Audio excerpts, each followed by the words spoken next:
নমস্কার। আমার আজকের কবিতা সরস্বতী, কবি পার্থসারথী সেন। মাঘ পঞ্চমীর প্রথম ভোরে দুর্গার যখন মেয়ে হলো, কেরোসিনের আলোটা তুলে বাগদিবুড়ির নাম রাখলো সরস্বতী।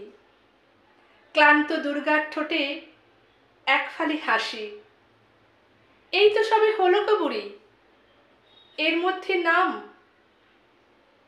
ফোগলা দাঁতে ছড়া কাটে বাগদিবুড়ি। মাঘ পঞ্চমীর প্রথম ভোরে দুর্গার কোল আলো করে সরস্বতী এলো ঘরে। দেখিস দুর্গে, তোর মেয়ে ব্যারিস্টার হবে। দুর্গার ঠোঁটে উদাস হাসি।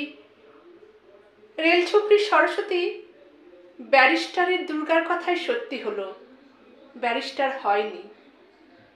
সরস্বতী এলো চুলে সপ্তদশী, বাড়ি বাড়ি বাসন মাজে, কাপড় কাচে, বাচ্চা রাখে। সকাল দুপুর সাঁঝের বেলায় সরস্বতী গতর খাটায়। ভিডিওটা ভালো লাগলে লাইক, শেয়ার ও কমেন্টস করে দেবেন। নতুন বন্ধুদের চ্যানেলটা সাবস্ক্রাইব করে পাশে থাকার অনুরোধ রইল। অবশ্যই বেল আইকনটা পুশ করে দেবেন, তাহলে আমার নতুন নতুন গল্প ও ভিডিও আপনাদের কাছে পৌঁছে যাবে। আবার আসবো নতুন ভিডিও নিয়ে। ভালো থাকবেন।